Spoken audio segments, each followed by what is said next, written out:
won't be divided. Rise with Spirit to guide us. Rise in hope, in prayer. We find ourselves here.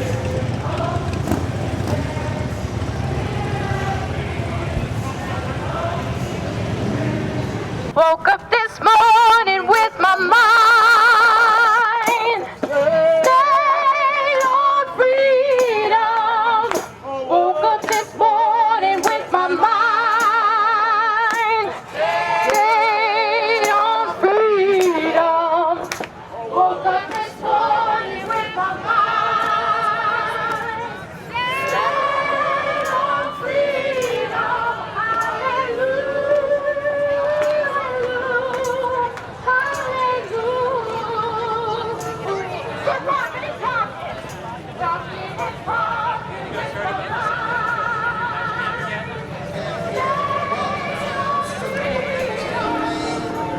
A national call for moral revival.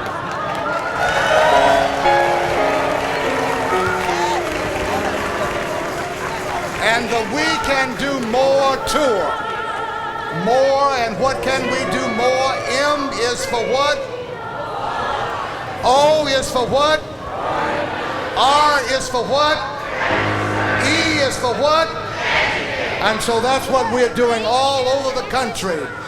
Starting in El Paso, Texas this past September, and now here in the Bay Area. So hello, California.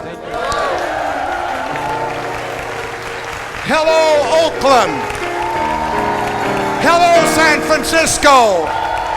Hello, the Bay Area.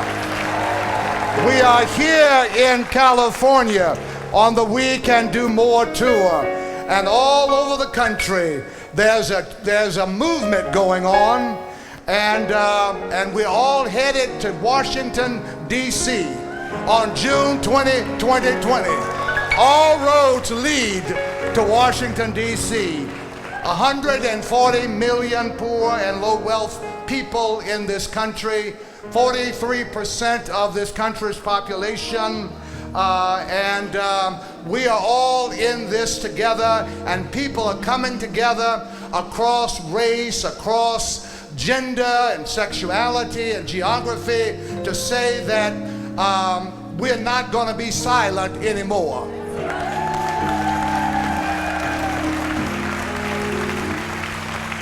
And the reason we're not going to be silent anymore is because everybody's got a right to live. Everybody's got a right to live. And before this campaign fails, we're going to all go down to jail. Can the church say amen? I'm going to invite the Reverend Terry Howard Owens, General Minister and President of the Christian Church, Disciples of Christ, flew out here all the way from the east to be with us tonight to just bring a word of greeting, and then we'll move from there. Welcome our General Minister and President of the Christian Church, Disciples of Christ. Bless you. Disciples of Christ in the house. Let me just see you. Disciples, Northern California. Amen. It is so good to be here because it's the right thing to be here. Across our entire denomination, the Disciples of Christ have officially and actively committed ourselves to join in this fight because we are Disciples of Christ, a movement for wholeness in a fragmented world. Movements are not silent. Movements are not hidden. So we have to show up and speak up to be a part of this great work. And of course, we stand collectively with our brother, Dr. William Barber II, who is a Disciple of Christ minister and pastor.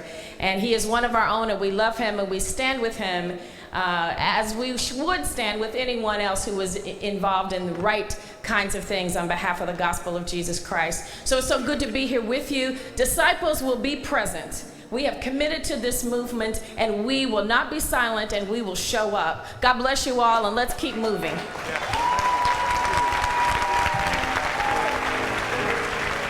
Thank you, General Minister and President.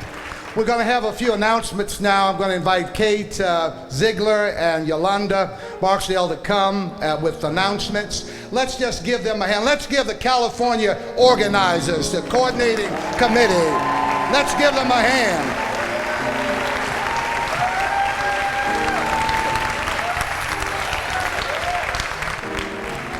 Good evening, San Francisco.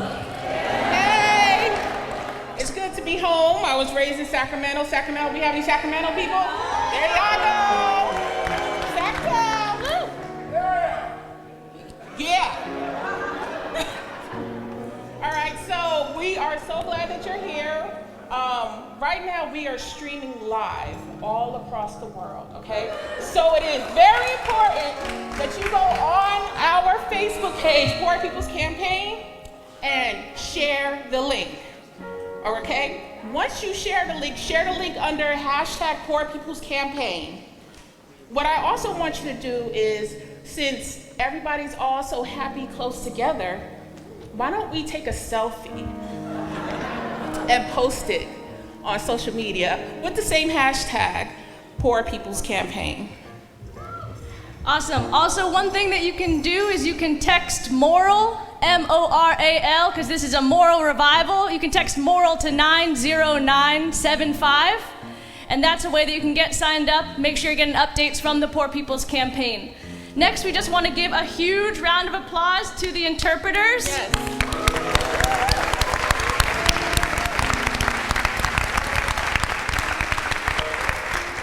So we have several ASL interpreters here this evening. If the interpreters could raise their hands, please. Thank you so much. Each one has a name tag on their backs that reads ASL interpreter, and we encourage you to find one of these interpreters later, and for the deaf and hearing folks to get to know one another this evening. So thank you so much, and we also want to give a thank you and bring Kenya up real quick. We have Spanish interpretation also available.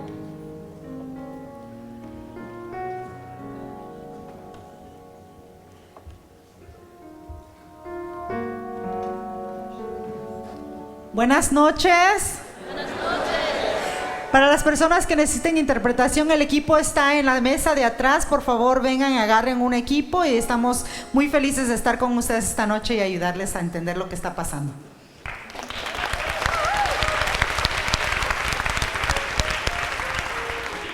Great, and then we just wanted to let everyone know that we're offering childcare. Are the 2 childcare volunteers in the room? Are you guys here? There's Awesome. one right there. and one right Okay. there.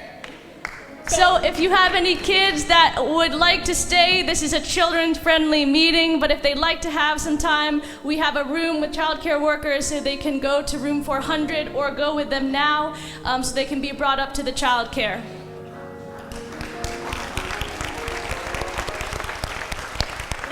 Okay, next, a very important part is just talking about the bathrooms. So if you want to use the bathrooms first, through this exit right here with the green sign, there are women's and men's bathrooms in that hallway. There is also an ADA accessible restroom available on the first floor in the creative space. You can access that by going to the elevator right here behind us on the right corner if you're facing the stage. We also have a gender neutral bathroom, which is also downstairs. And the last part is that we want to just tell everybody that at the end of the meeting, there are some tables in the back. One, we will have a merchandise table with some amazing PPC shirts for sale that were made in an art build by the California Poor People's Campaign. Yes, they were just made yesterday. They're fresh. We also will have a registration table to make sure that you can fill out your pledge card and hand it off. So this is real important. Who has a pledge card on their seat next to them? Everybody. Who doesn't have a pledge card? If you look and you don't see a Poor People's Campaign pledge card, can you raise your hand? We have anybody?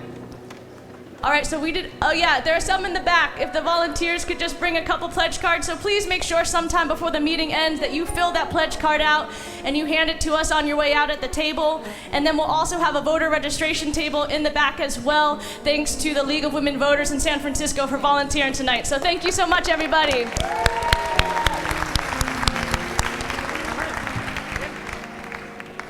All right, another big hand for the organizing team.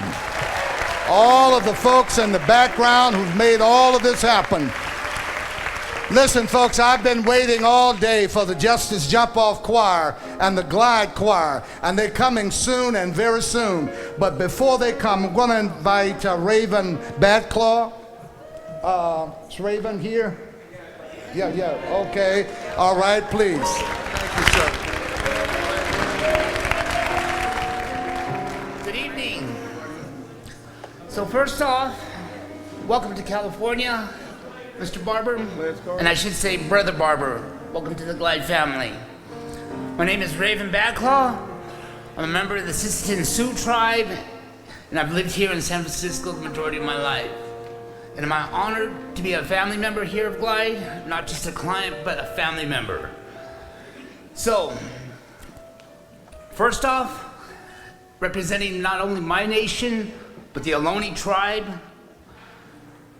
we welcome everybody to this land, to this territory that covers not only San Francisco, but San Mateo, Santa Clara, Alameda, Contra Costa, portions of Napa, Santa Cruz, San Lona, and San Joaquin. We offer our gratitude to the Ohlone Nation for allowing us to gather on their land, which Glide here stands. I also want to acknowledge my nation, the Sioux Nation, and all indigenous native nations throughout the country. We are proud and beautiful people that have and will continue to work through this thing called life, because each and every one of us is a beautiful creation. We acknowledge that today,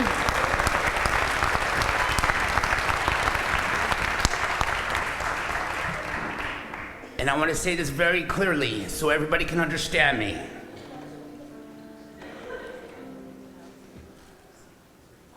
We as people are not poor when we have each other. And as today, the Rosa Parks of today, the single parents, the people that struggle in society today need to be appreciated, respected, and loved.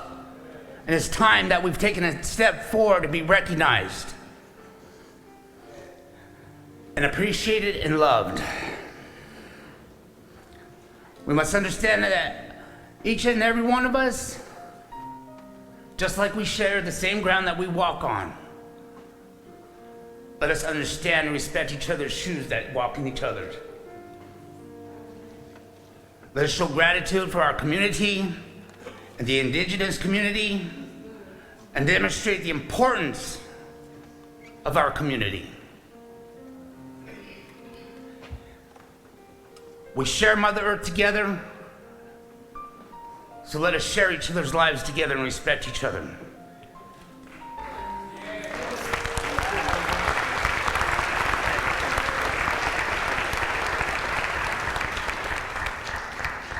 So as part of opening, I'd like to share this poem with you by Joy Harrow.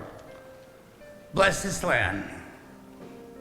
Bless this land from the top of its head to the bottom of its feet. Bless the eyes of this land, for they witness cruelty and kindness in this land. Bless the ears of this land, for they hear cries of heartbreak and shouts of celebration in this land. Bless the mouth, lips, and speech of this land, for the land is a speaker, a singer, a keeper of all what happens here on this land. Bless the arms and hands of this land, for they remake and restore beauty in this land. Bless the heart of this land, for on its knees, planting food beneath the eternal circle of breathing, swimming, and walking this land. Bless the gut labyrinth of this land, for it is in the center of unknowing in this land. Bless the femaleness and maleness of this land, for each holds the fluent power of becoming in this land. Bless the two legs and the 2 feet of this land, for the sacred will always walk between the profound in this land. Bless the destruction of this land, for new roots will shoot and rise from the fire, floods, earthquakes, and fierce winds to make new land. Bless the creation of the new land, for out of chaos we will be compelled to remember the blessings of this land. Bless us, these lands, said the remembered. These lands aren't our lands. These lands aren't our lands. They are our land. We give thanks to the Creator and Mother Earth for where we stand.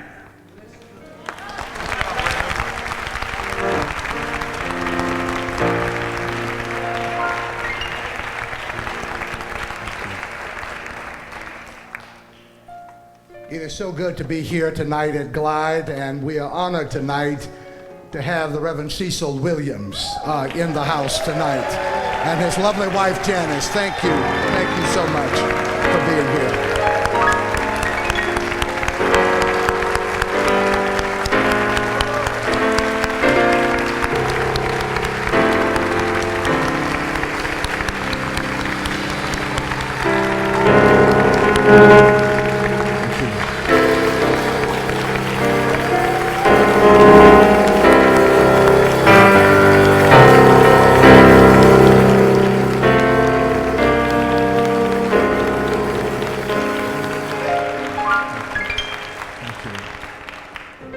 Invite now the Reverend Marvin White and Karen from Glide Memorial Church to come with remarks, please. Thank you. I'm Karen Hanrahan, and I'm the president and CEO of Glide.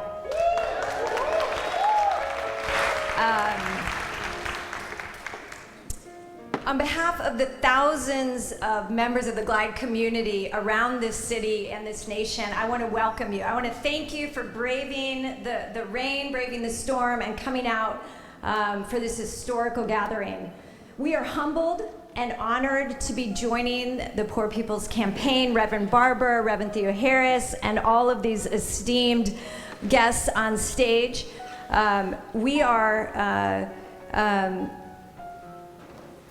grateful to be a partner with the Poor People's Campaign in this common mission to restore justice for all.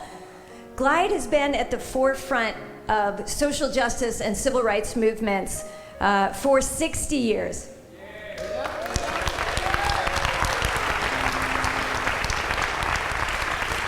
And we continue these struggles every day. Every day in this city, we are reminded of the racial injustices, of the continued struggle of the most marginalized and poor among us, of the growing income inequality that's separating the haves and the have-nots. In this city, over 20,000 people are homeless. 1 in 4 struggle to feed themselves. African Americans are disappearing from the city, and those that remain are over 3 times more likely to live in poverty.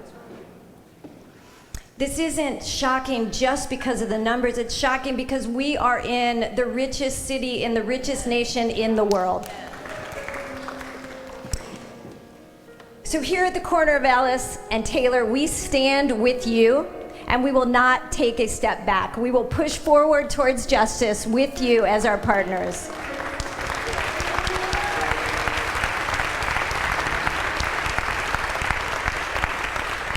We are so proud to stand with the Poor People's Campaign and with all of you to elevate the voices of our cities and our nation's most vulnerable citizens. So tonight we are demonstrating the power in our community and the power in speaking with one voice. So thank you for being here. I want to recognize one more person, which is in addition to the legendary Cecil Williams, our co-founder Janice Murikitani, who is also a legend.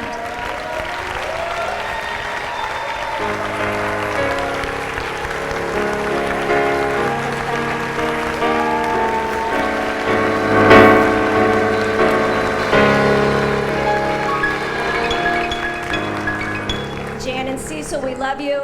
We love you. Without further ado, I want to introduce Marvin K. White, our Minister of Celebration.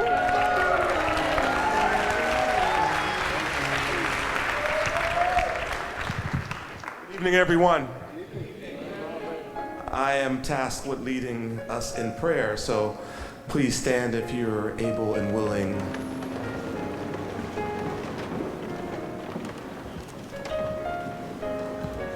Dear God, we have always been a for such as time of this people, Even that time when we prayed and voted, that time when we marched after the killing of that umpteenth black boy, the time that we set Sangha and held in silence the disappeared all over the world. That time we took up a collection for Planned Parenthood. That time we didn't hoard love but spent it on the poor, the homeless, the marginalized, the outcast, the alien, the stranger, the visitor, and the straggler. What, oh God, are we to do for such a time as this now? Activate and amplify all of our spiritual gifts, oh God. Remind us that for such a time as this, that communities of faith are a uniquely organized body, innately organized.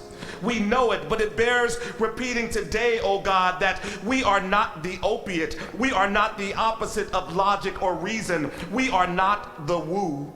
May our prayers and meditations and incantations that precede the making, the marching, the rallying, the singing, the poeting, the feeding, and the action, may they be an ordering and an organizing of memory, of impulse, of spirit, of ancestral knowledge, of datum, of content, of noise, and of faith. We are not an algorithm, God. We tonight are the proof of the compositional body of preachers and prophets and believers and family and folks and friends. We bear prophetic scars. We are the colloidal proof. Use everything in us to organize everything in us, oh God. We are your magic that you can use on us. And I pray now, oh God, that our lifetimes of hurt and pain and heartbreak and bone break are put to a stop. And that our oppressors know that he who has pity on the poor lends to the Lord, and he will pay back what he has given. That you are, that we are, and that the poor are good investments. And we release from our bodies tonight, our souls and our minds, the negative messages that we received about our poor ways and our poor choices. We have never been without principle. Never been without direction, never lacked drive, never been lazy. We are not the coffee, we are the percolate, we are not the nightmare, we are the dreamers, we are not the thoughtless, we are the thinkers, and we can see the end of this oppression, God. We can see the end of silos, God. We can see the end of this burnout, God. We can see the end of delayed gratification, God. We can see the end of homelessness and lovelessness, God. Because faith is a workers' movement, God. And prayer is a worship movement, God. And fellowship is an interfaith movement, God. And this mass meeting, oh my God, make it a love praxis. Unconditional and practical, practical and applied. Amen.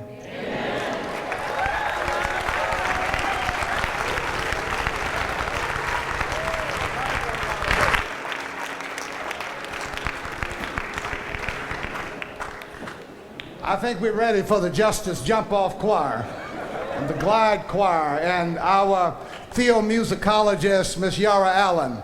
I want, just as they prepare to come, all of our clergy, pastors, Bishop Emery all the way from Southern California, the other clergy and pastors and other community leaders who are here, all of our leaders, clergy and community leaders, please stand. We acknowledge you. We thank you tonight for your leadership.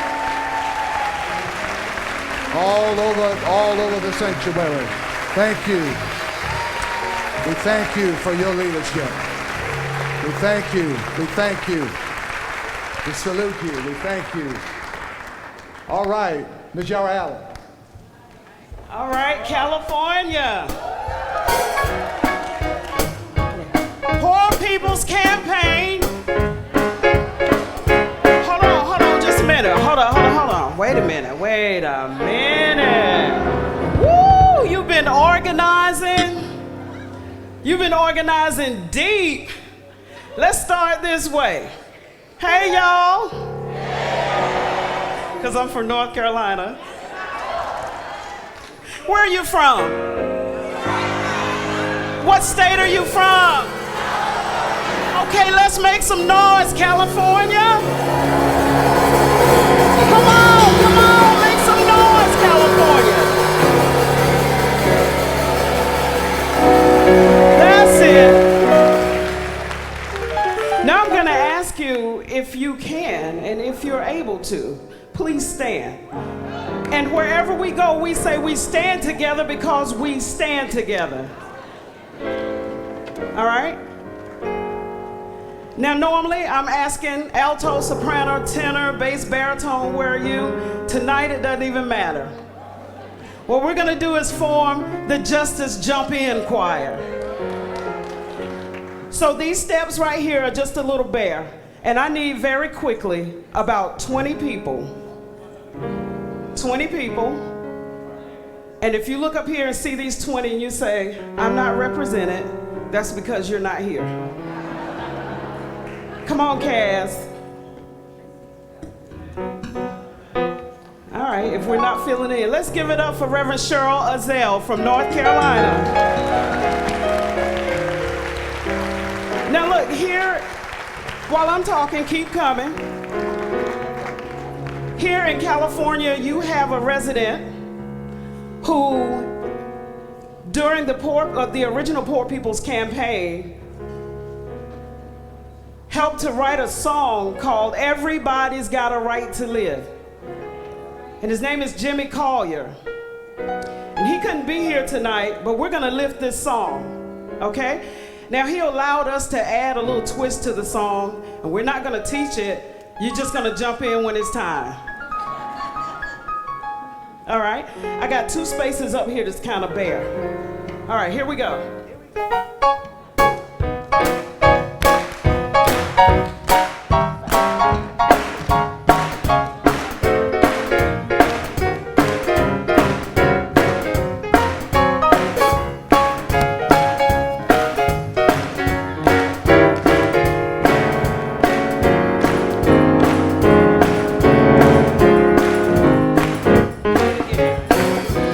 Everybody's got a right to live. Everybody's got a right to live. And before this campaign fails, we'll all go down to jail. Because everybody's got a right to live. That's it. Oh, they want to rock. They want to rock. All right.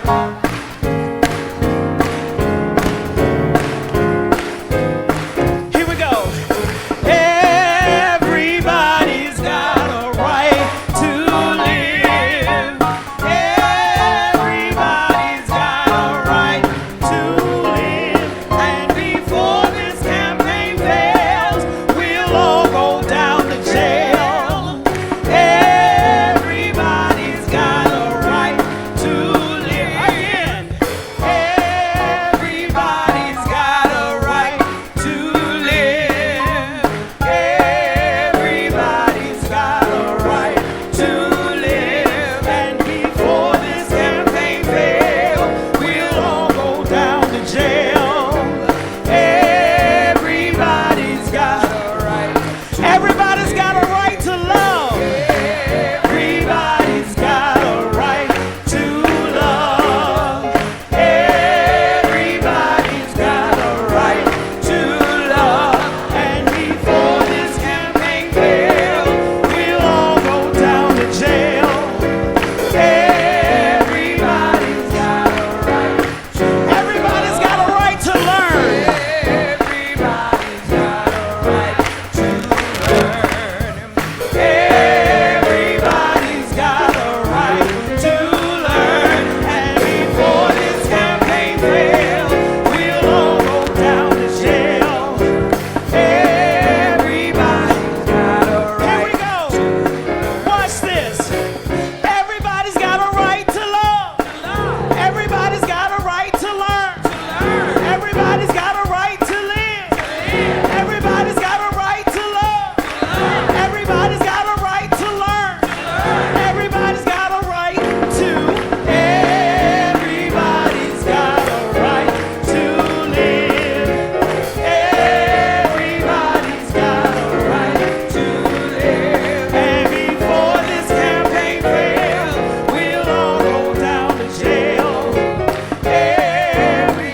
All right. I don't know how we're all gonna fit on the tour bus, but I think we sound good enough to give it a try. Don't you think? Yes. Thank you. No, don't go anywhere. Don't go anywhere. Don't go anywhere. All right.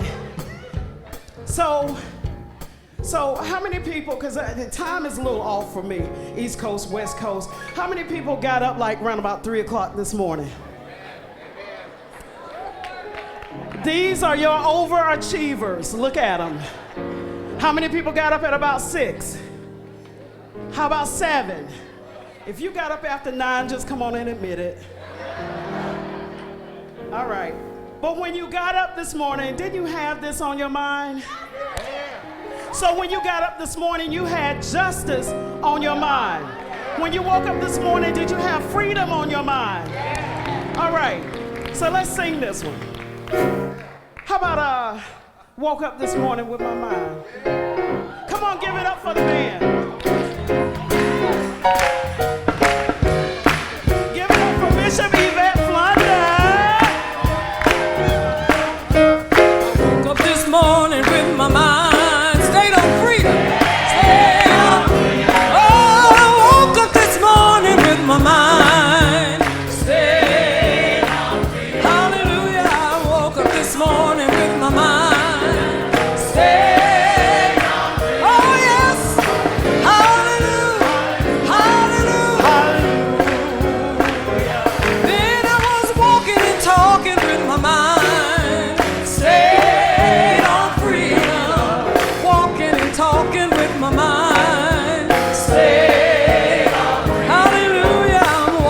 Talking with my mind. Come on. Stay on. Oh, yeah.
give it up for the Justice Jump In Choir and Bishop Yvette Flunder. And now I want you to put those same hands together for the Glide Ensemble.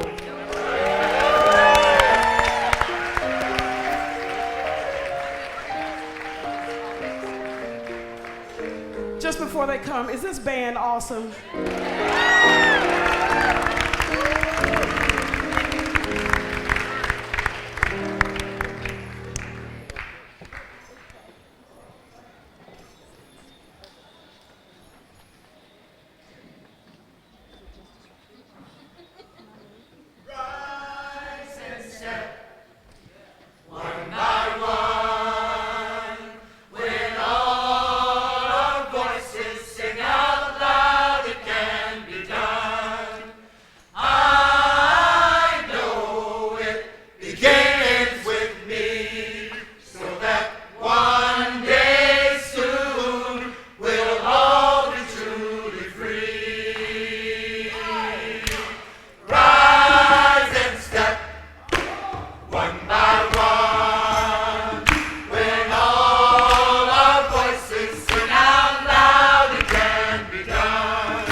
So shine your light, shine for all to see.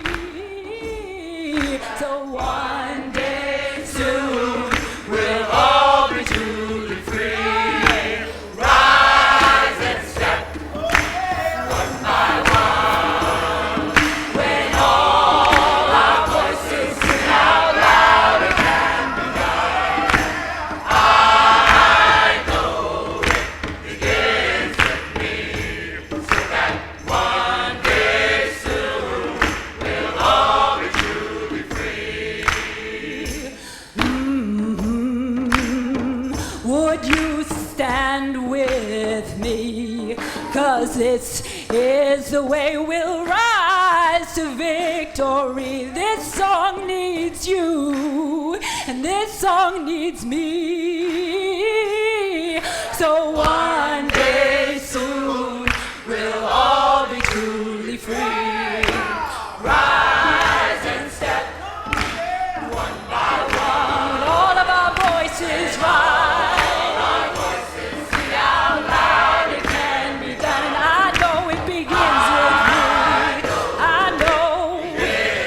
So one day soon, we'll all be truly free.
I am somebody.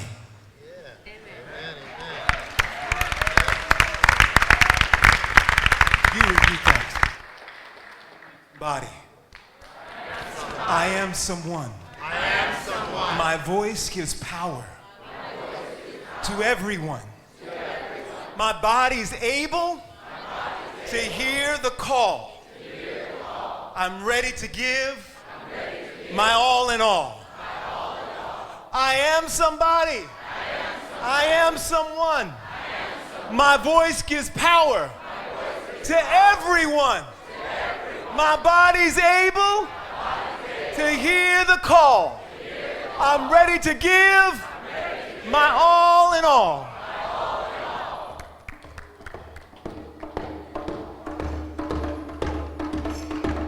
I am somebody. I am someone. My voice gives power to everyone. My body's able to hear a call. I'm ready to give my all in all. I am somebody. I am someone. My voice gives power to everyone. To everyone. My body's able to hear the call. I'm ready to give. I'm ready to give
believe we're not just woke here, but there's a rising going on here.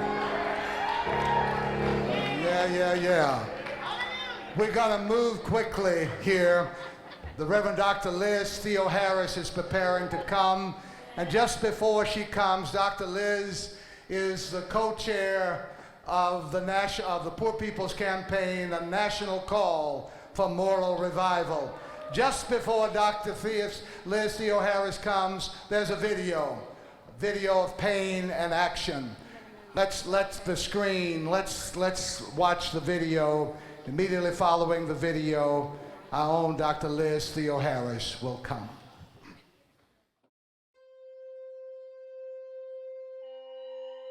We must be honest about the foundations of the political and economic systems we call America. I love America because of her potential, but I know that America will never even get close to being a more perfect nation until we are honest about the politics of rejection. I want to tell you about some of the leaders who are building the Poor People's Campaign. Callie Greer from Selma, Alabama, who had to bury her daughter, Venus,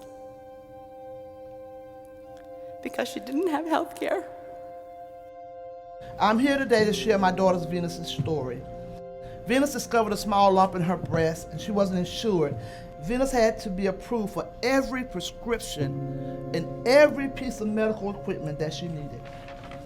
I'm standing here today in solidarity with the Poor People's Campaign because no one should have to bury their child in America because they don't have health care insurance. I'm 46 years old. I've lived in poverty here in West Virginia every day of my life. And I'm working. I am working poor with a bachelor's degree. I'm doing the best I can with what I have. I'm a second-generation fast food worker, and I've experienced the cycle of poverty firsthand. Growing up, I watched my mother endure long hours of back-breaking labor, doing everything she could to feed me and my sisters. My employer barely pays me enough to pay rent and utilities, let alone with the medical expenses with my mother. I worked 41 years in the coal mines. I have black lung, and it's just unfathomable what these poor coal miners have to go through in order to get what they have worked for and deserve.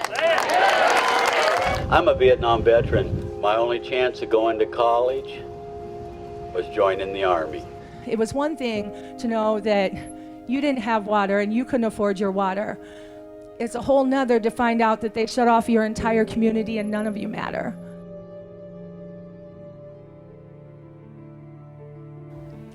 But when I lost my housing, health care, and income all at the same time, I was terrified, panicked. Now, I'm also a Kansas farmer's wife. Kansas farmers are committing suicide at a far greater rate than the national average. Why? Because they're stressed out. They're stressed out. They're usually in debt up to their eyeballs because they can't pay for all the equipment that it takes to run a farm. And they're in the most dangerous line of work there is, yet many can't afford to buy health insurance. We have no hospital. We are in a food desert. We have one grocery store for the whole county. Our neighbor, my husband's uncle, still drinks pond water self-treated with chlorine. He had to have a kidney removed at age 64.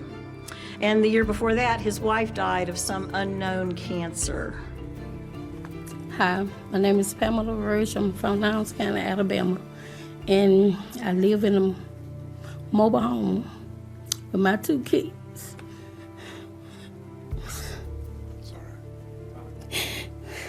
And I got raw sewage. I don't have no money on power. And I have to travel back and forth to Birmingham to take my daughter with the CPAP machine. Don't have a car and don't have no way to take her. This is the largest encampment in Aberdeen. There's about 1,000 people in a town of 16,000 who are homeless. In my community, we were all shut off for the day because none of us could afford our water bills. In the past, my family wasn't able to afford electricity in the winter. It was very hard on all of us. But the indigenous people in the surrounding communities that are being affected, we talk about health care. We talk about worrying about the environment, but yet when they're allowing open pit mines and letting it leak into the land, into the water, the high rate of cancer and the high bills of health is going to continue to raise because of corporations and greeds and politicians that don't want to listen. There's a new chemical company that's producing another carcinogen in our community. It's amazing the people who just started dying of cancer.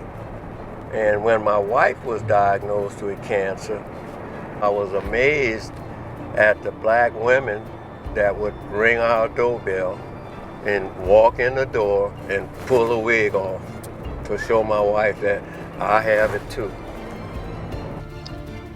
This wall, this is sin of the highest order. I put my life on the line at 17 years old to defend the Constitution of the United States against all enemies, foreign and domestic.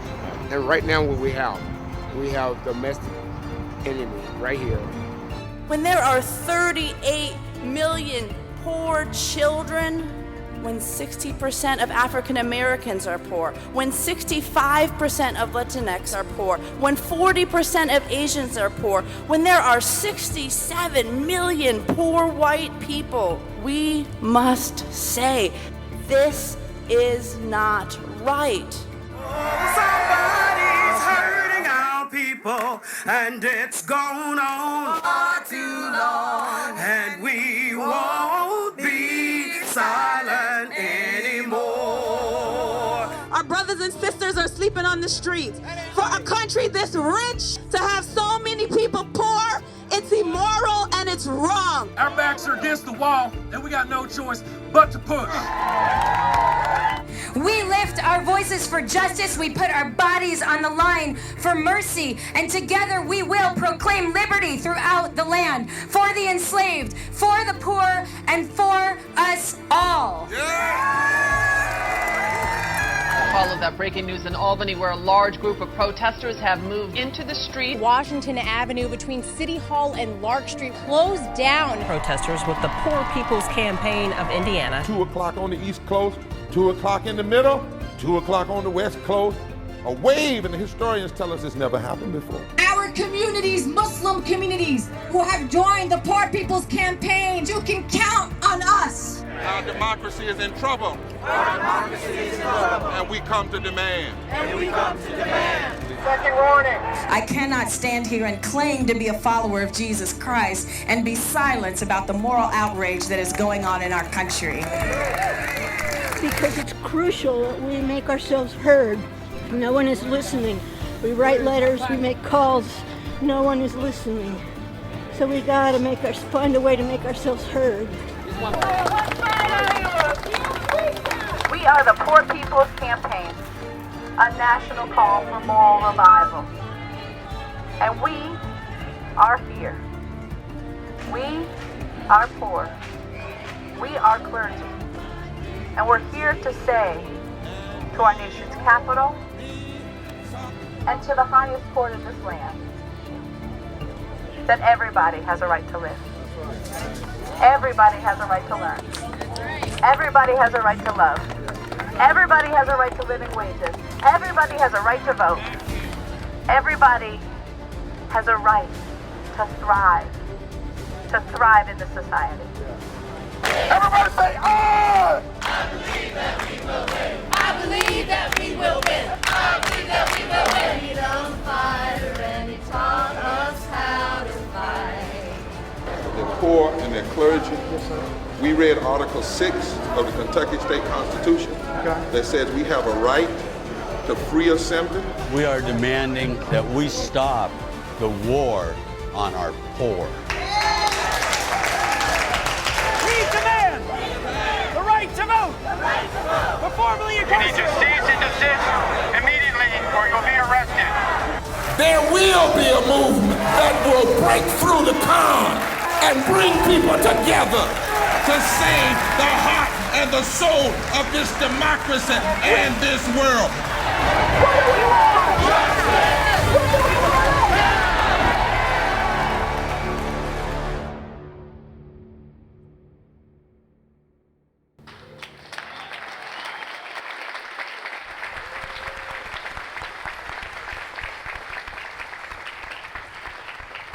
Good evening.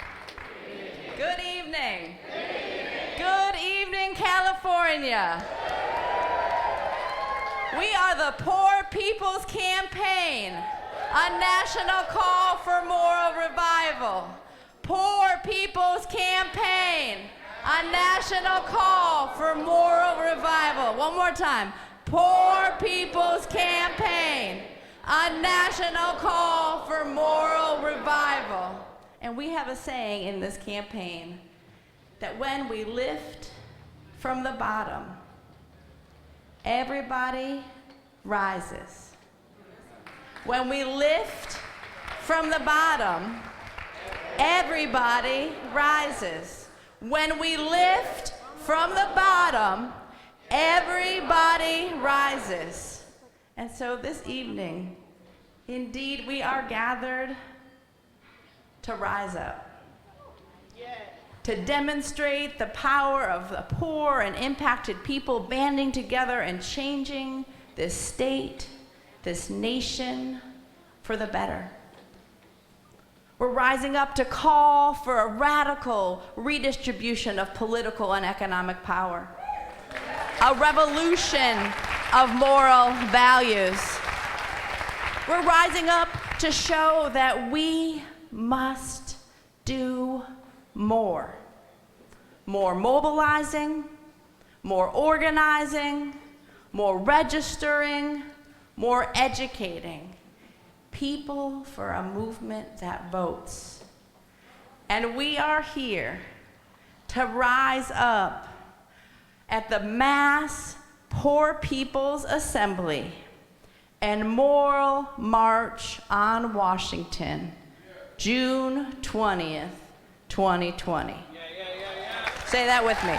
June 20th, 2020. You got it? June 20th, 2020. That's right. 2020. That comes from Kentucky, but it made it all the way here to San Francisco. Even though the God I serve announced that he was sent to bring good news to the poor, today in these yet to be United States of America, there are 140 million poor and low-income people. Even though the God I serve reminds us that how we treat the poor, how we welcome the immigrant neighbor is how we honor and worship God. The California Homeless Union and the Poor People's Campaign just buried Mama Desi, a lead plaintiff in a lawsuit suing the city because they demolished the homeless camp that she was living in. When she was pushed into the woods, a tree fell and crushed her. Even though the God I serve proclaimed, I have come so that you may have life and have it abundantly. This afternoon, I met some of this nation's true heroes and heroines. Young people who have experienced things no person should have to live through. Homelessness, the death of family members, the injustice and violence of racism, but who are rising to lead this nation. For Christians, we're in the season of Advent. It's a season of preparation, a season of waiting for an unlikely leader to be born and reign in justice. Indeed, those of us who call ourselves Christians follow a homeless leader, an undocumented refugee who came to earth to turn over tables and engage in holy disruption. Well, I think this world is in need of some more. And so we must prepare for hope and for love and for life and for truth, and that coming from the most unlikely of places, like here in the Tenderloin, like in Lowndes County, Alabama, like in the forgotten and discarded parts of our nation. From leaders who have been abandoned in a world of abundance, but who are coming together with people from all walks of life and mobilizing and organizing and registering and educating, building a moral fusion movement of people of all races and creeds and colors and religions and ages and genders and sexualities and abilities and deaf and hearing and immigrant and native, and building a powerful movement. And former slaves who are rising up for justice today, not tomorrow, today. But we're just getting started. In 2018, the Poor People's Campaign, a national call for moral revival, organized the largest and most expansive wave of nonviolent civil disobedience in more than 40 state capitals and in Washington, D.C. Yeah, that's right. Let's hear it for us, because we did that. We did that. In 2019, we pulled off the Poor People's Moral Action Congress and held the largest forum with presidential candidates in this election season so far. We presented our Poor People's Moral Budget to the House Budget Committee on Capitol Hill. We told our elected officials we found the money. We have the resources to address systemic racism and poverty, to address ecological devastation and the war economy, and to address this false, distorted moral narrative, a narrative that blames poor people for our poverty, that tries to pit us against each other, and feeds us a lie of scarcity when we are living in a land of beautiful, beautiful abundance. When we live in a country that can produce a prefab house in 45 minutes, but we have thousands, millions of people just in this city alone, not alone the whole country, that is not right. When we throw away more food than it takes to feed every person, not just that's hungry in this country, but around the world, that is not right. We can do more. We can do better. And we're building the power to change it for us all. We are rising up. We are building a multiracial, intergenerational, nonviolent army of the poor that will break every chain. Every chain of racism, of poverty, of homophobia, of classism. And we're rising up. And we're organized. And we got some demands. The Poor People's Campaign demands the immediate, full restoration and expansion of the Voting Rights Act. We demand an end to racist gerrymandering and redistricting. We demand an end to placing persons on the federal bench who have a record of standing against voting rights and LGBTQ rights and women's rights. We demand the right to vote for the currently and formerly incarcerated now. Yes, the Poor People's Campaign is building. We're crying out power. Rise up. Rise up for workers' rights. Rise up for poor people's rights. Rise up for welfare rights. We demand the right to a job at a living wage. We demand the right for all workers to form and join unions. We demand equal pay for equal work. We demand a guaranteed annual income, fully funded anti-poverty programs, housing programs that ensure that all people have a place to call home. We demand an end to evictions, an end to steamrolling homeless shelters and encampments. We demand single-payer, universal health care for absolutely all of us. All of us.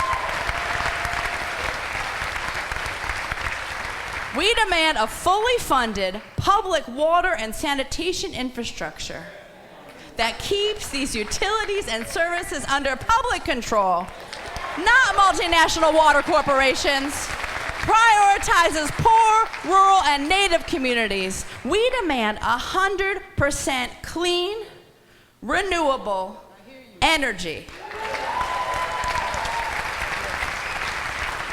We demand an immigration system that instead of criminalizing people for trying to raise their families, prioritizes family reunification, keeps families together, and allows us all to build thriving communities in the country we call home. In California, we demand the call to build another wall at that U.S.-Mexico border be ceased. Stop it. We demand that wealthy corporations pay their fair share. Yeah, let's say that again. Pay their fair share. And we gotta rise up for peace. We demand an end to military aggression and warmongering. We demand to stop the privatization of the military budget and to stop any increases on military spending. We demand an end to federal programs that send military equipment and personnel into local and state communities. We demand a ban on assault rifles, a ban on easy access to firearms. And we got some other ones. But we know what we gotta do. What the Poor People's Campaign, a national call for moral revival, is already doing. We must rise up to end poverty, to end racism, to end militarism, for a moral revolution of values. So I wanna end with a quote from Frederick Douglass about power, because that's what we're building here. As he was fighting those slave powers, he preached, power concedes nothing without a demand. It never did, and it never will. He said, it's not the light that we need, but fire. It's not the gentle shower, but thunder. We need the storm, the whirlwind, and the earthquake. Well, California. California. We can be that fire. We can be that storm. We are that whirlwind. We are quaking this earth, and people are rising up. Who are we? The Poor People's Campaign, a national call for moral revival. And we can win.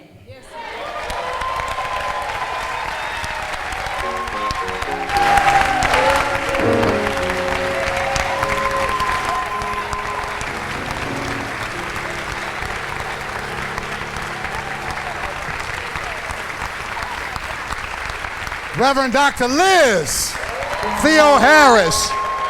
We can win. We can win. And we can do more. Nell in Virginia, come quickly and tell us why we need to do more and why June 20th. Nell and Virginia.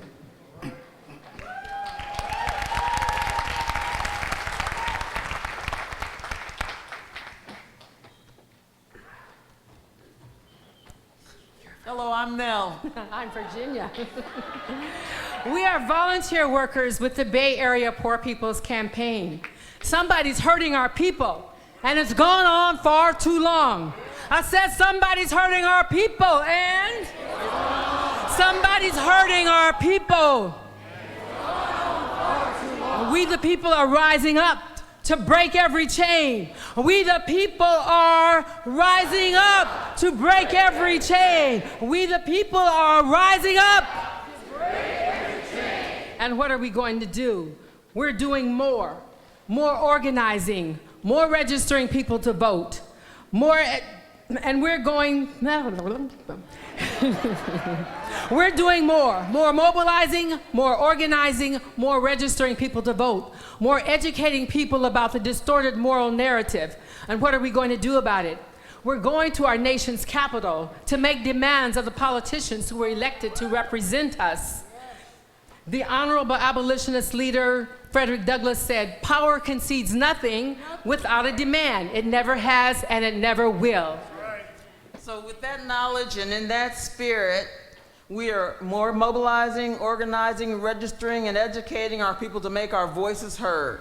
People in the Bay Area, people from all over California, from the Western region, and from all over the country have worked to make this M.O.R.E tour event happen. So if you've done anything to make San Francisco Bay Area M.O.R.E tour stop happen, please stand up, wave your hand, or make some noise for yourself and everybody noise. here. Let's see you.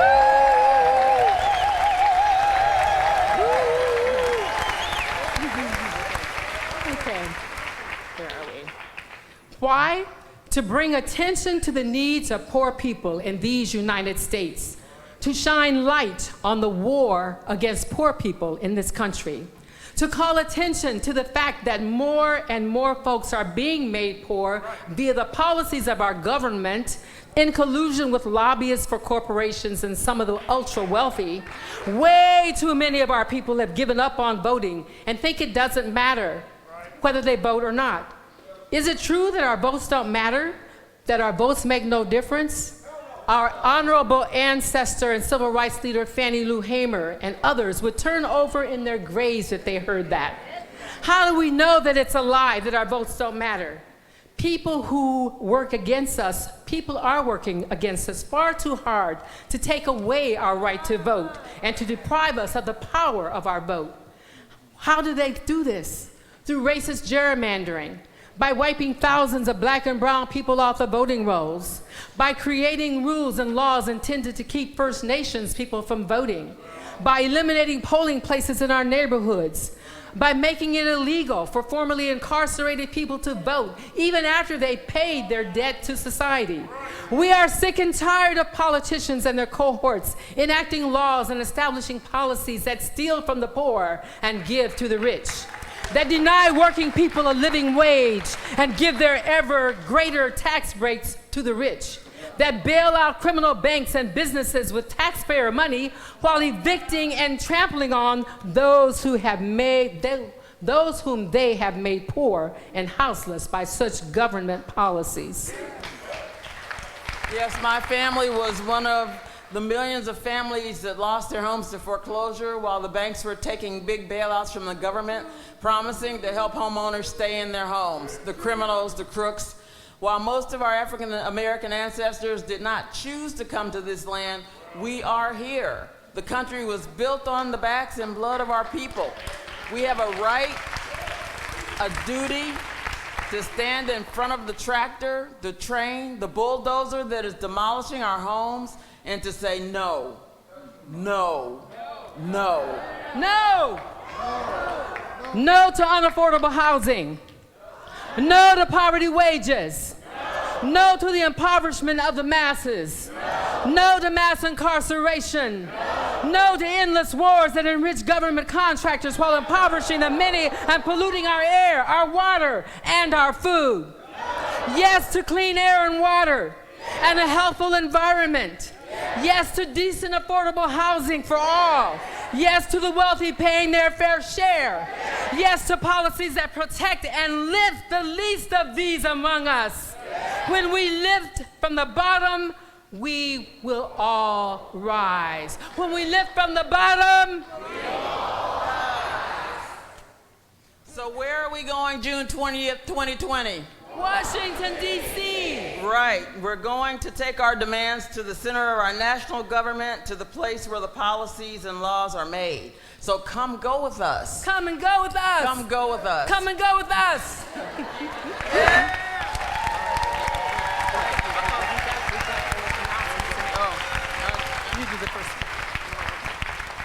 And before we move on to the testifiers, we have a couple of announcements. On December 14th from 3 to 5 p.m., we're going to have a Bay Area PPC community meeting. It'll be held at the Redstone Building, 2940 16th Street here in San Francisco. All right, and that information is up behind us here as well. But we're also registering people for the movement that votes. The information's here. Join us in Washington. When? June 20, 2020. June 20, 2020. Thank you. June 20, 2020. 2020. 2020. We knew when we came to the Bay Area that there were at least two great moral giants in this area that we had to check in with. They've been with us from the very beginning. They're going to come now, Bishop Yvette Flunder of the City of Refuge, United Church of Christ of Oakland, California, and the Reverend Dr. Amos C. Brown of the Third Baptist Church of San Francisco, California. Bishop Flunder will come first. Let's receive her as she comes.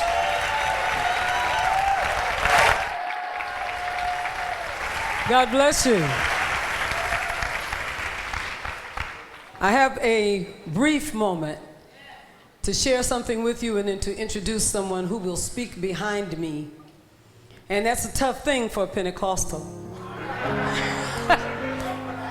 My name is Bishop Yvette Flunder, and I am the presiding bishop of the Fellowship of Affirming Ministries. And for 29 years, I've been the senior pastor of City of Refuge, United Church of Christ.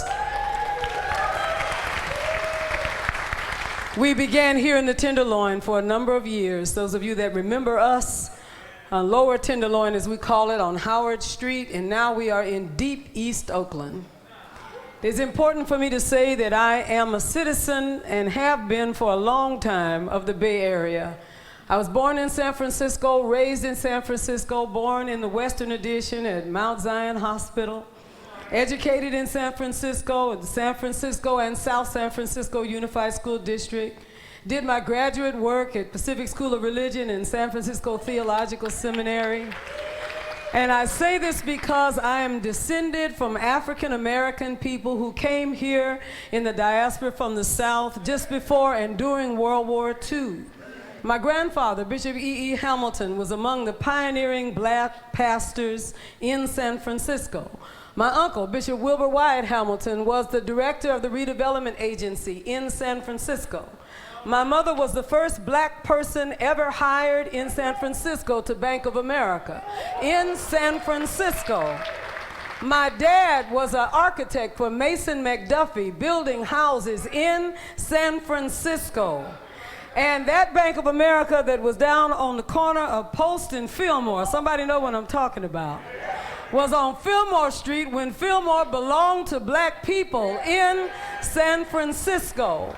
My family, like so many families who contributed significantly to what happened in the Bayview, when our men were what we call stevedores and longshoremen, and were doing the hard work, built the Bayview in the expansion work in San Francisco. Now the question is, what will we do Now that we know the facts that San Francisco is slated to be the whitest large city in America by 2025, something has gone really wrong, because something that has gone very wrong has moved a great deal of the presence of African Americans from San Francisco. Now, 49% of the homelessness in the nation is in California. Something has gone very wrong with California. But if only 3% of the population of San Francisco is the remaining African Americans, something else has gone very, very wrong in San Francisco. And I'd like to say it like this. There's a certain peonage that's being created. The peonage is another name for sharecropping. A certain peonage that's been created, where in reality we have a number of people who run the risk of another form of slavery. I'm almost through here. 100,000 incarcerated children and thousands of 100,000 and more people who are considered homeless, for whom their food stamps are in danger now. The reality is, at some point I expect to hear the words of Steve Bannon come back again, that we don't need an upper class and a middle class. We need an upper class and a servant class. And I see another form of slavery on its way, where people have to work for nothing in order to get somewhere to live and something to eat. Now, San Francisco can make a decision to change that reality. We can decide, because there are reparations due to communities that have built this city and have been forced out of this city and then lost their housing because of the real estate collapse, and now have come back to San Francisco for services and cannot find those services. That requires reparations to fix it.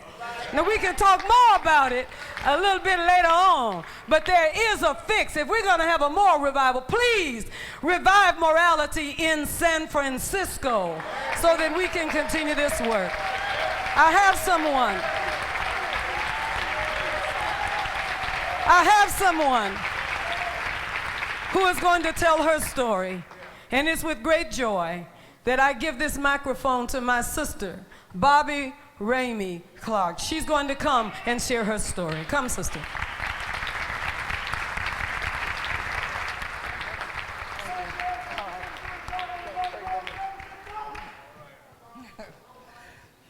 Good evening. My name is Bobby Ramey Clark. I come from Sacramento, where I work with the Sacramento Homeless Organizing Committee and the Poor People's Campaign. My roots are in the desperately poor communities of farm workers in the Central Valley, where I grew up picking cotton and cutting grapes. I wasn't even allowed to use the restroom or drink water from the well belonging to the farms where I worked. It's not something I like to talk about, but I've been homeless myself, both as a teen kicked out of foster care, as a married woman escaping domestic violence. I have been illegally evicted and lost everything in the process.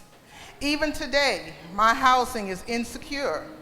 I must sacrifice to pay the rent, and I live in fear that it will be raised to the point that I cannot pay.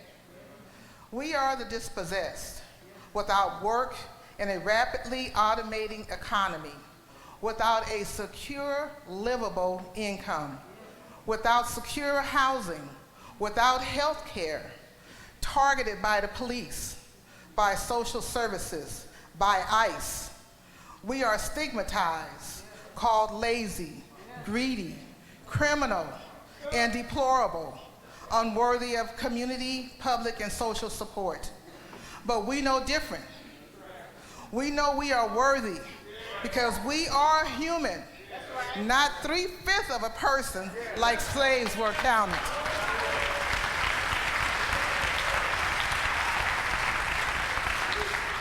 So I'm here to tell you that times are changing. When I grew up, I knew little or nothing about the way we can organize and advocate and secure a healthy life for the millions of poor people of all the ethnicities in California across the nation.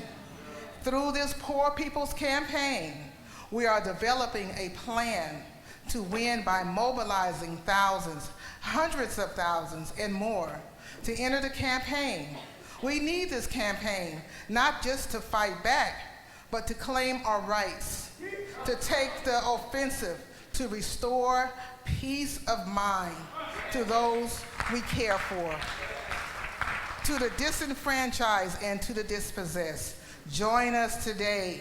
Everybody has a right to live.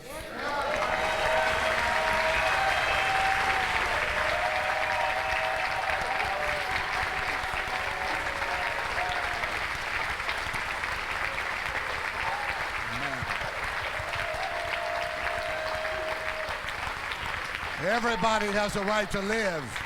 Dr. Amos C. Brown. Yes, receive him.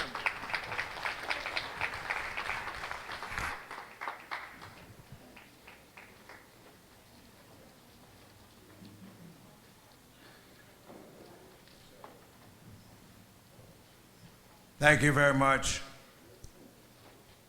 Dr. Alvin Jackson, the logistical genius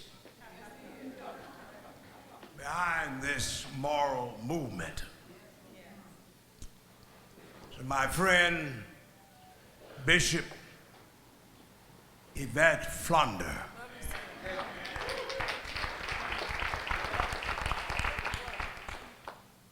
who made a profound statement.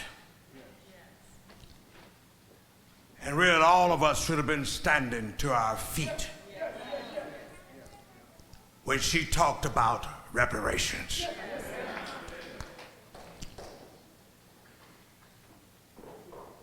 To the angel of this house of long standing, my good friend, Dr. Cecil Williams.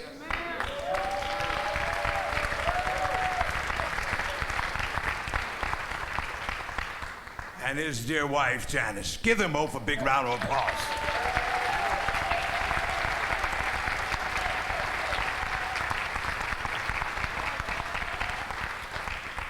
Reverend clergy, my brothers and sisters, I was asked to state why I support unequivocally this movement. I want to hasten to put my remarks in its historical context. For somebody said, if you don't know history, you're sure to do what?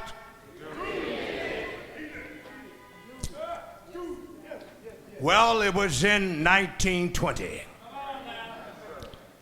when one H.L. Mickens said, and I quote him, the senior editor of the Baltimore Sun, of a lighter hue. He said, the presidency tends year by year to go through such men who are mediocre and live in a vacuum. And as democracy is perfected, the office represents more and more closely the inner soul of the people. We move toward a lofty ideal. And I want you to get this. And on some great and glorious day, the plain folks of the land will reach their heart's desire at last. And the White House will be adorned by a downright moron. End of the quote.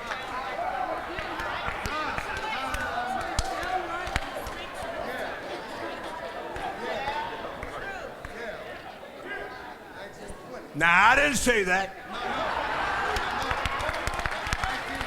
My mama taught me good manners. But I'm just quoting what history's passed on to me. I'm supporting this movement because the soul of this nation is at stake. And if we don't stand up, if we don't speak up, if we don't move up,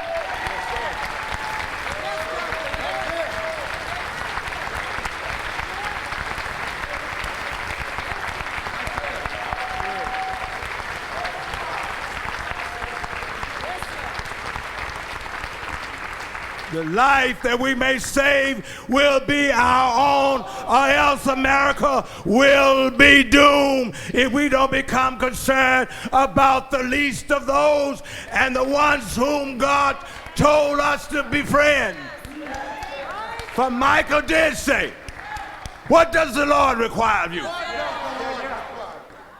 But to do justice, to love mercy, and to walk humbly with your God. My time is out, but before I take my seat, I just come to tell you tonight that God needs a movement that will save the faith community in America. We've lost it as the so-called white evangelicals who are frauds and crooks, and they talk about Jesus, but they don't know Jesus. They don't know justice.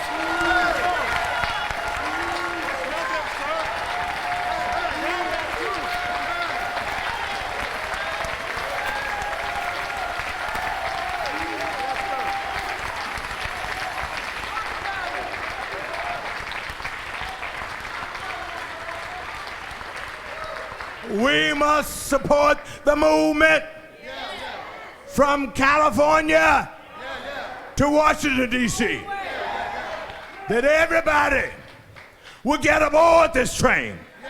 And as we move, we will maybe save the day and get closer to that day when America will indeed be a good nation and not a great nation.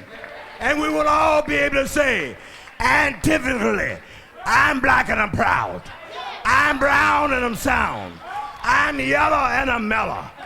I am white and I'm all right. I'm a woman and I'm wise. I'm gay and I'm godly. I'm straight and I'm sensible. I'm an immigrant and I'm industrious. That's what the movement is about. That the day may come. God bless you. Heaven smile upon you. Stay there. Fight on. Fight on. Fight on.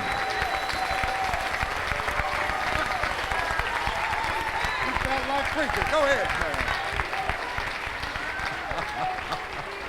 man. Amen. Let somebody say amen. All right now. Come, Nita B. and Curtis Bradford. Let's receive them. Nita and Curtis, please.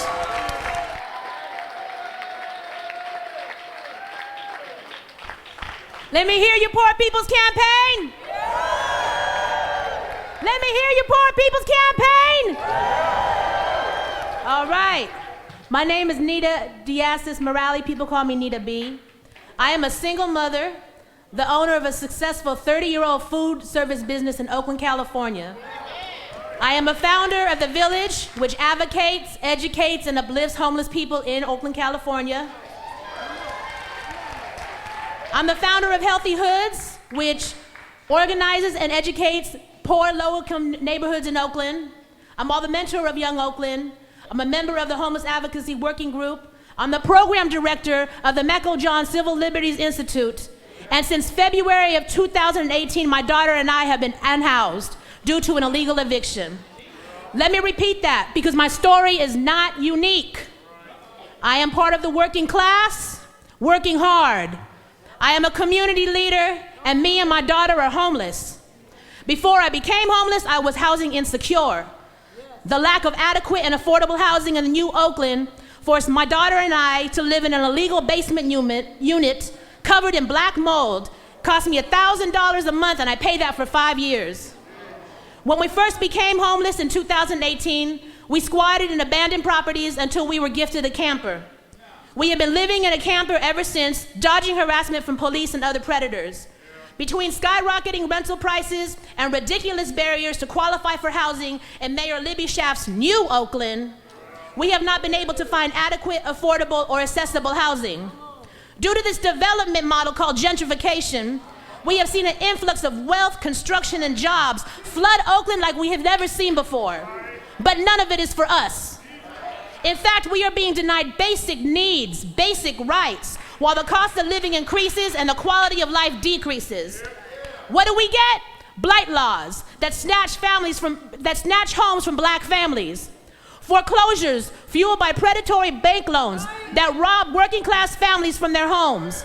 Gang injunctions that profile our black and brown youth and restrain them from the neighborhoods that they were born and raised in.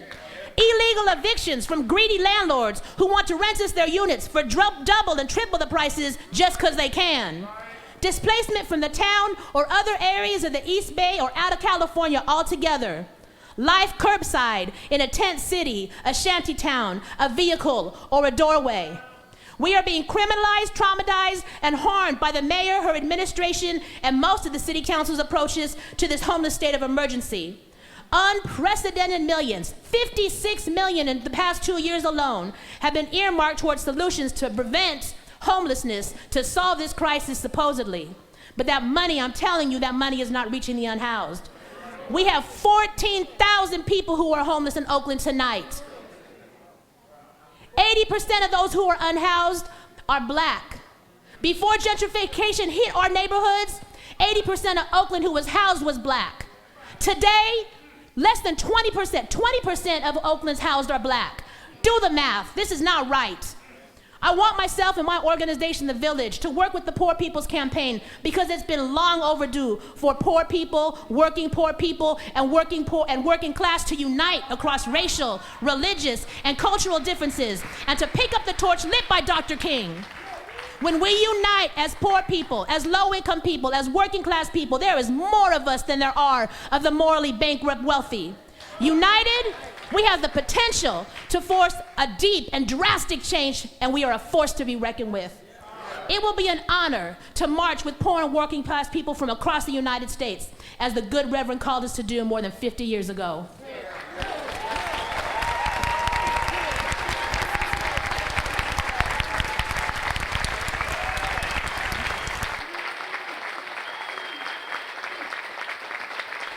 Thank you, my sister. Thank you. Well, I'm so glad I didn't have to follow Reverend Brown. All right. So before I start, I do want to take 1 minute, and I want to recognize someone, Miguel Bustos, who is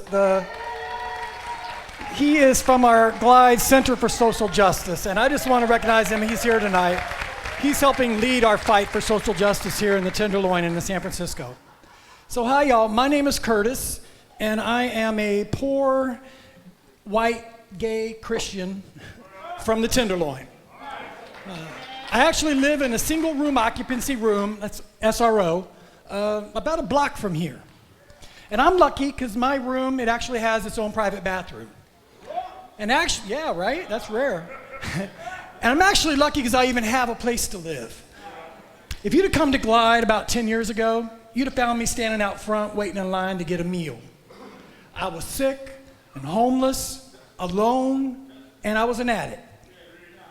Now, I wasn't homeless because I was an addict. I was an addict because I was homeless and alone. True. I had been denied my Social Security despite being hospitalized, get this, 12 times in 2 years. And I was way too sick to work. I was here in San Francisco because I had fled the homophobia and the hate that I encountered elsewhere and the stigma of AIDS that had made me an outcast. So I slept on the street and I came to Glide to eat. I was denied SSI at first, as most people are. You see, they're motivated to deny as many applications as possible. You know, it's about the money. It's always about the money. That's why I say I'm lucky. I'm one of the lucky ones who have survived the system. I had to win a city lottery to get housing.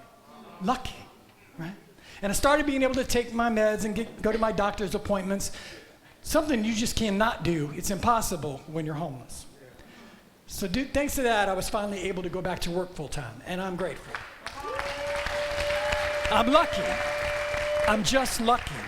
You see, but I still can't afford to move out of my SRO because a decent paying job is still not enough to afford housing in San Francisco. But I'm lucky. At age 55, I finally have health insurance for the very first time in my entire life. Can you imagine? First time. I'm lucky. See, that's what it takes to survive. If you're poor in America, you have to get lucky. And there are millions of more poor people all across this nation that aren't so lucky. As a community organizer here in the Tenderloin, I've watched the police come by and take all of people's belongings and force them to move on even though they got nowhere else to go. And when I was homeless, I experienced that firsthand. See, the war on the poor in this country, it seeks to blame the poor people for their circumstances. It wanted me to believe that I was the problem, that my illness was my fault, a moral failing on my part. That if I was a better person, I wouldn't be in these circumstances. And the sad part is, they almost had me believe in that. I was almost ready to give up. But I'm lucky. I'm still here despite the odds, and I no longer buy into that narrative that poverty is my fault. And I'm lucky too that I get to be here today, and I found my voice, and I can stand up and tell my truth in the hopes that someday somebody else won't have to go through what I threw. And I say yes. Yes, we have to do more, and we must. We must mobilize. We must. We must organize. We must. We must. We must register our folks to vote. We must. And we must educate ourselves and others. We must. We must. And we will. I'll see you in D.C. in June.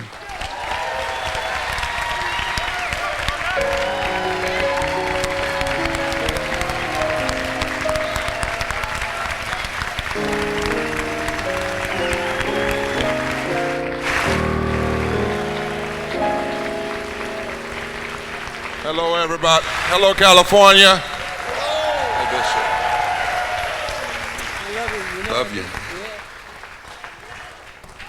So I'm not going to speak tonight because I was supposed to be on at 8:20.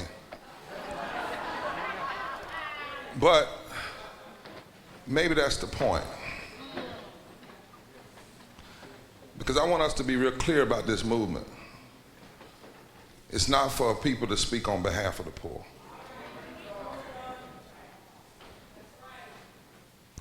When we go to D.C., some folk gonna be mad because we're not inviting a bunch of people to pontificate on behalf of the poor.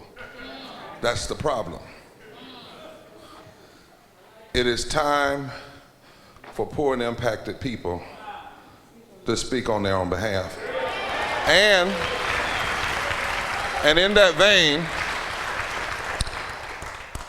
we have to apologize to them tonight because the most important voices and the voices that were supposed to be heard the most first were impacted people. And we broke that rule tonight. And you can't correct a nation unless you correct yourself. Now, I couldn't get here because of a car and having a little physical issue, but we're not building a movement for the poor person, an impacted person, to speak an hour and 45 minutes into the program. That's not the movement we're building. Fannie Lou Hamer one time said she tried to tell folk how to deal with poverty because she'd been poor all her life. They didn't listen to her. So since Liz has already given you all of the demands, there's nothing more to talk about there. I want to do this. I want to invite some folk who are poor and low wealth, who are in the audience, to come and fill up these steps and stand with me. That's all I want to do tonight. If you're poor and low wealth,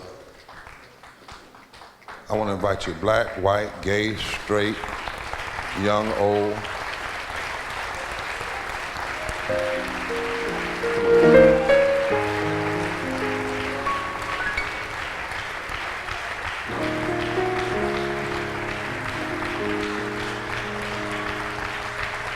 I want to fill up all these steps.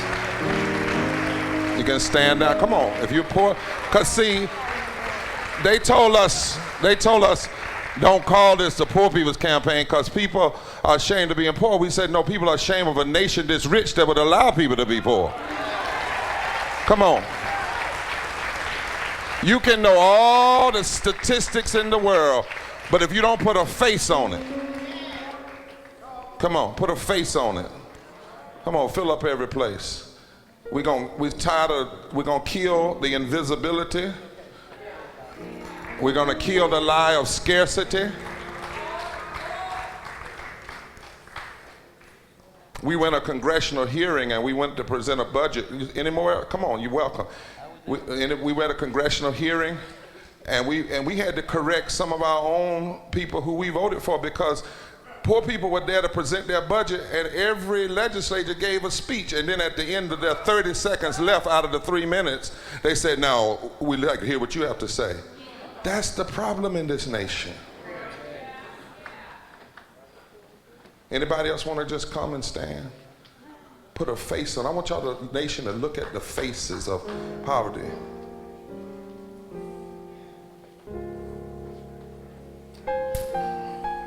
$140 million people poor and low wealth in this country. 140 million. That's 43% of this nation. No nation can survive but so long when almost 50% of its people are living in poverty. We have organizations that claim they care about the poor, care about justice, but then they have banquets the poor can't even come to.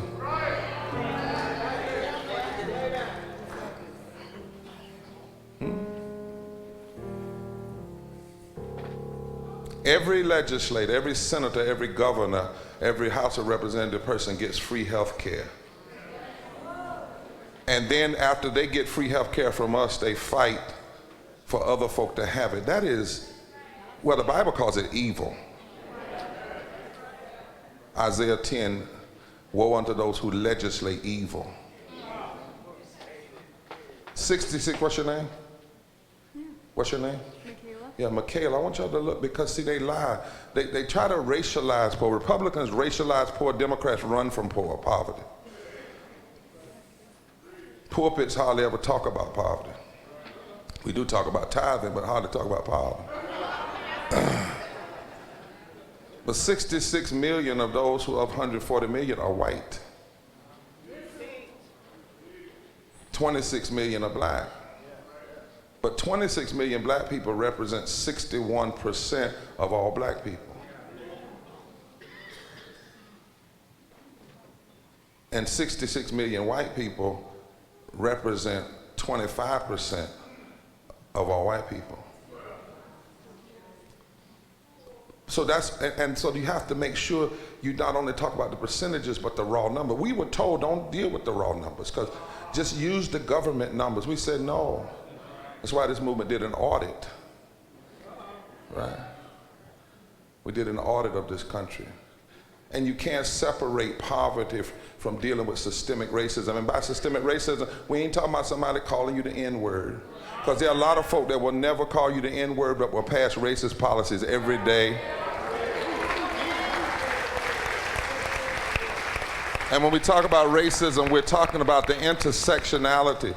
For instance, every state that's a racist voter suppression state is also a high poverty state, a high white poverty state, a high children poverty state, a high women in poverty state, an anti-LGBTQ state, an anti-immigrant state, an anti-living wage state, an anti-healthcare state. So if all you knew about a state was it passed racist voter suppression laws, you could surmise that that state is all those other things. So then racism then becomes not an issue just for black folk or people of color, but racism then becomes an issue that impoverishes the whole democracy.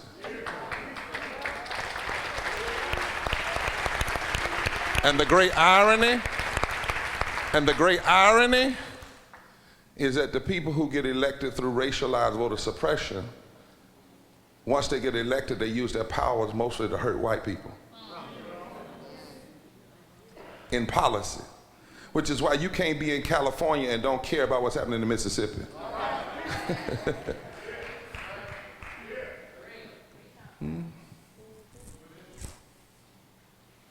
And we do have the money. It's a lie. If we immediately gave everybody a living wage today, $15 an hour, you could add $398 billion to the economy. If you took one defense contract from one defense company, you could fund health care in all the states that deny Medicaid expansion.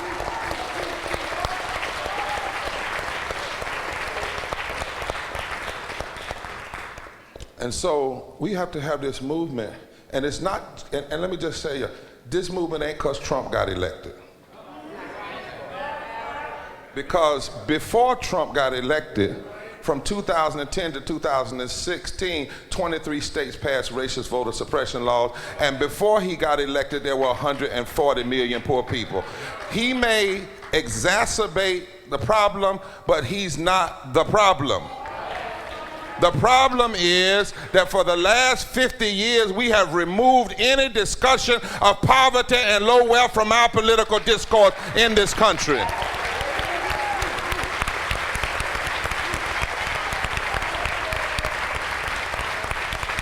We had 26 presidential debates in 2016. We've had 32 since 2016. 140 million people, poor and low wealth in this country, and we've not had 1 hour of one presidential debate dealing with the issue of poverty and low wealth.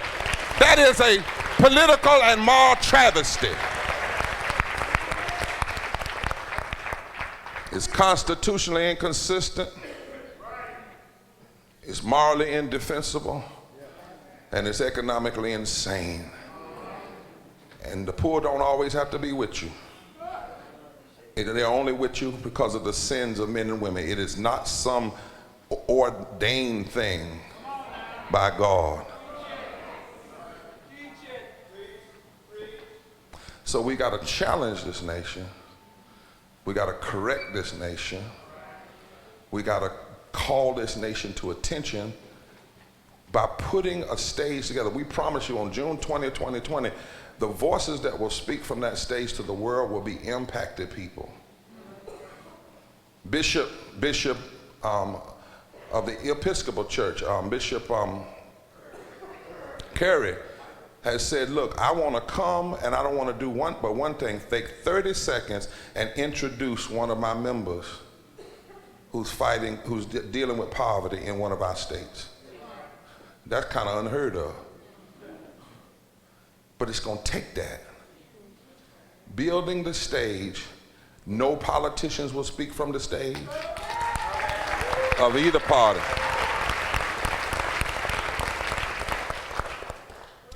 And why do we do it June 20th, 2020? Because that's right after the primaries, before the convention, to send a signal. You don't have to ask us to endorse you. You start dealing with the issues of poverty and systemic racism and ecological devastation, and people know who to vote for. But we want to drive this issue right down the middle of our political narrative and build power for a long-term battle. Sure, we got short-term sense. We're going to be very political, but not partisan.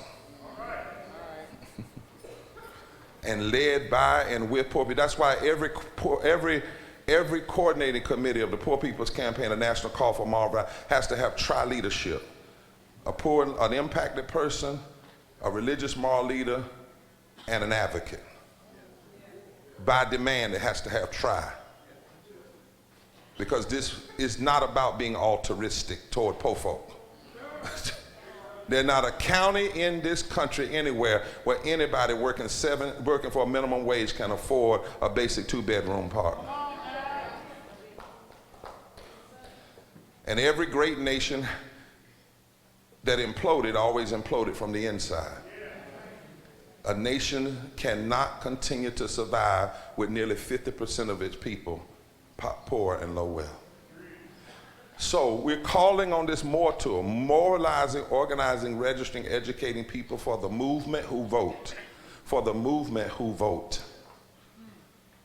Building power. We're releasing a study in January that's going to show what would happen if 2%, 3%, 5%, 10% of poor and low wealth people of every race, creed, color, and sexuality were organized, politicized, and voted. Notice I didn't say 20%. We have data that shows that the possibility for transformation in every state lies within the numbers of poor and low wealth people in that state. And power structures know it. Candidates have told us that their consultants tell them don't talk about poverty. Candidates have told us that. Dr. King told us in '65 that every time there's the possibility for poor black and poor white and others to join together and form political power, he said the greedy bourbon class or aristocracy deliberately sows division to keep those people from coming together. It wasn't poor and low wealth people that put Donald Trump in office. The statistics now tell us that that's another lie. It wasn't poor and low wealth people. A lot of poor and low wealth people, of that 100 million people that never voted, didn't even vote because they never hear themselves in the conversation. Yeah. And we have to rebuild. We have to stand strong, and we have to come together. So going to Washington, D.C. is not about going to Washington, D.C. We're building from the bottom up. We're nationalizing state movements.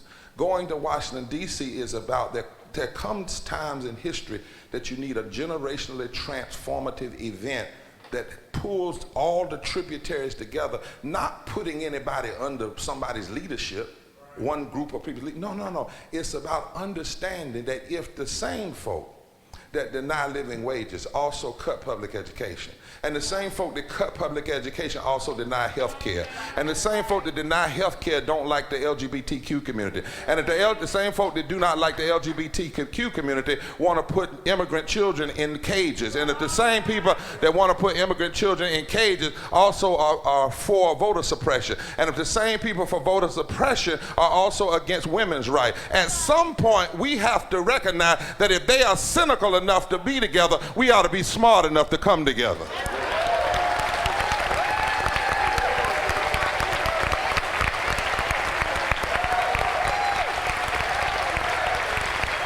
That's what this is about.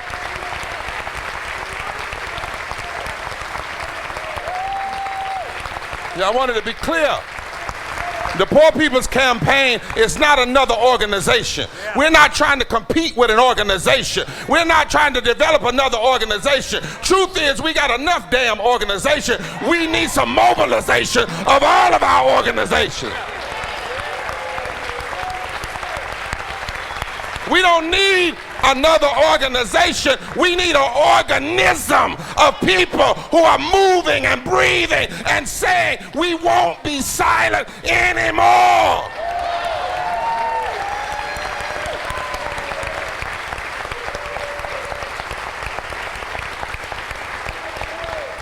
And why did I have them come and stand here? Because I have a son that majored in environmental physics. And he told me some years ago, he said, Daddy, did you know there's something in the environment called a snake line? I said, what you talking about, boy? He said, Daddy, if you're in mountainous territory, you need to understand there's a line. If you can get above it, snakes can't live. Snakes die, they asphyxiate, they are cold-blooded. They can't live in high ground. Huh? And he said, and if you want to live in that territory, you've got to get above the snake line. Well, America, 140 million people poor and low wealth is below the snake line. 30 million people without health care is below the snake line. when you're willing to defend a corrupt, racist president, but you won't defend health care and defend families and children who are being put in the cage, that's below the snake line. When 4 million families get up every day and can buy unleaded gas and can't buy unleaded water, that's below the snake line. When you appoint a homeless administrator that doesn't even believe in housing first, that's below the snake line. When your politics will talk about the middle class and the rich and the wealthy, but not talk about the poor. And if they do talk about the poor, they come up with all these pseudonyms like the working poor. Well, what you think poor folk doing but working? That's below the snake line. And there comes a time that somebody has to say, I'm going to take this nation above the snake line. Everybody having the food they need to eat, that's above the snake line. Everybody having housing is above the snake line. Everybody having health care is above the snake line. Everybody having a living wage is above the snake line. Everybody having voting rights is above the snake line. Everybody being treated right, whether they're gay or Latino or black or white, that's above the snake line. And it's time for a movement that will take America above the snake line. Yeah! Yeah! Yeah! We gotta go to higher ground. We gotta go to higher ground. So touch your neighbor and say, neighbor, I'm in this army because I'm gonna take America above the snake line. It's time to go higher. Y'all ready to march? It's time to go higher. Y'all ready to vote? It's time to go higher. You ready to go to court? It's time to go higher. You ready to go to jail? It's time to go higher. You ready to grab somebody and mobilize? It's time to go higher. Higher.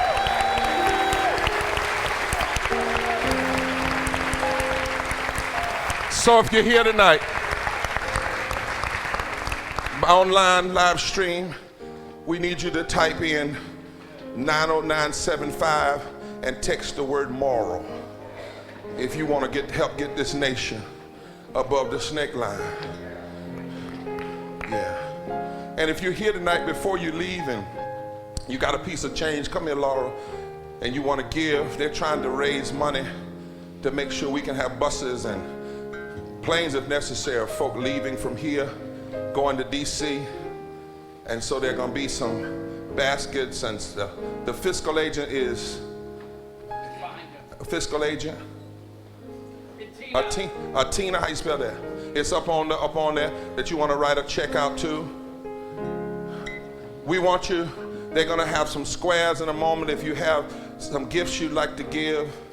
But we got to do this, y'all. And listen, I'm not so sure if we will be the crowd that gets above the snake line or the crowd that just starts in the right direction. But I know that staying where we are ain't the right place to be. I'm not even sure if some of the snakes might not bite some of us and we not make it. But if enough of us are climbing, they can't bite us all. They can't kill us all. Huh? They can't depress us all. Right? But what I know is that there has to be this army, y'all, that's gonna rise. And it's gonna fight for the heart and soul of this nation and fight this way. That maybe even in our fighting, some of our adversaries or confused friends will change too. Can change too. Huh? There is a poverty of the soul and spirit in this nation. And And it's a poverty of the soul. It's breaking out all over the world. You know, all these movements all over the world is about this fundamental issue of poverty right now. In Chile, Brazil, England, India, something's happening. And maybe the reason, so I see some of y'all got gray hair. You got gray hair, raise your hand. Maybe God or the Spirit kept you alive for one more battle. Huh? And then some of us have been living off of other folks' struggle. Raise your hand. You've been living off of other folks' struggle. Huh? Come on, somebody got to raise their hand. You didn't fight for the stuff you enjoy today. Well, then maybe it's time for us to suit up and pay our dues. And then there's some real young folk here. It's time for you to suit up for the first time. But whoever you are, let's decide in this movement that below the snake line is not where we ought to be and where we ought to let this nation be. And brothers and sisters who came to stand with this old one-legged country preacher, let me tell you something. We promise you with everything in us that this stage is being built so that folk have to see you and see your faces. That no longer will we be able to talk about numbers as just numbers. Every time we're at a podium, we promise you this. Nobody will speak from the podium alone. That's a promise. All of us, every time somebody comes to the podium, it's going to be standing with somebody. See, it's going to be with somebody. Touch your neighbor and say, with somebody. Now, lastly, this is a fusion coalition. Two things you need to know about fusion. Fusion is different than a coalition alone. A fusion is like when you put hydrogen and oxygen together in the right proportion, you create something totally new. Either one of those elements can kill you if you get too much of them. But if you mix them right, you create something totally new that nobody can live without. We want to create a movement that America can't live without. Can't exist without. The other thing is, what's your name, brother? Let me have your hand. See, this is coalition. No, don't clap yet. Don't clap yet. I'm actually getting ready to tear this up. See, and this is easy to do this. See, a lot of times folk get in coalition till they win their thing. So if I'm in the coalition and say I'm black and we win voting rights, then I get out. Or if I'm in the coalition and I'm gay and we win something on gay, then I get out. No, the fusion says, Fusion does this.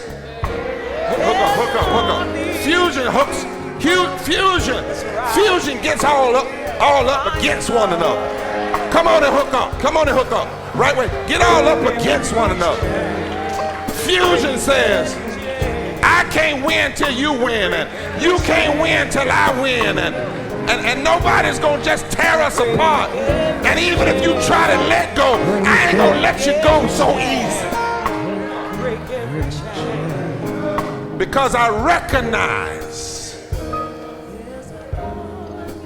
that literally, if my brother or sister is dying, I'm dying.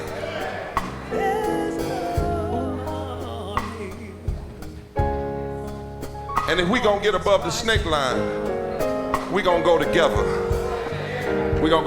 So all over this place, hook up and turn to the person beside you and say, I got you now. Tell them, say, I need you to say what you need to say. I need you to holler like you need to holler.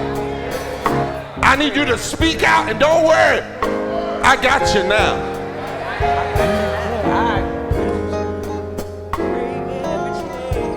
And we're not going to let each other go. Because for some reason,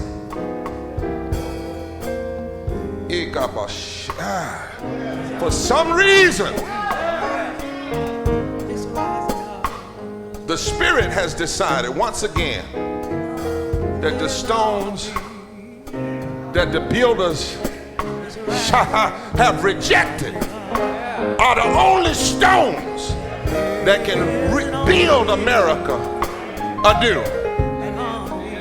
The rejected gonna have to do this.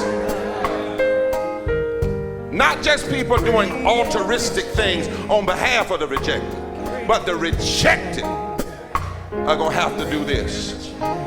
So turn to your neighbor and say, come on with your rejected self.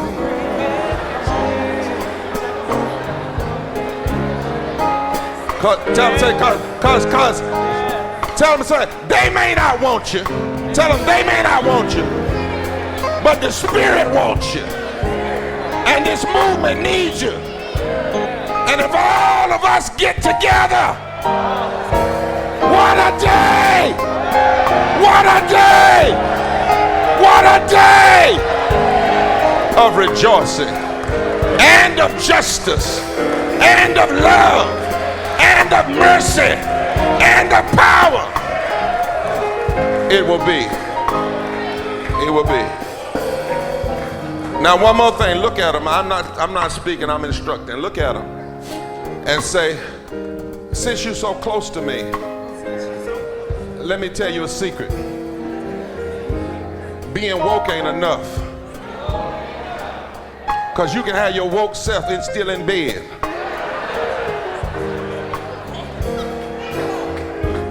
So, tell them, say, you can have your woke self. Tell them, say, you can have your woke self sending text messages from the bed.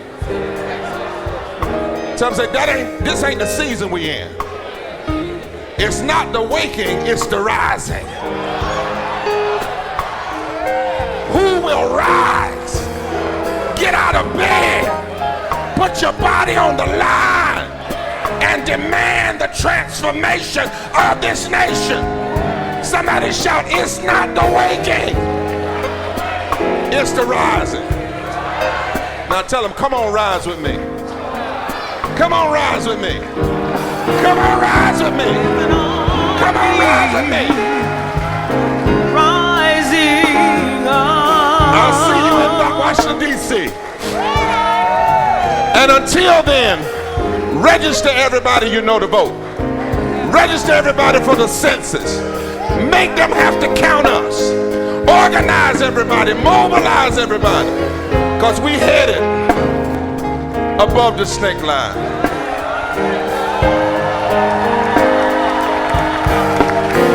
Break every chain.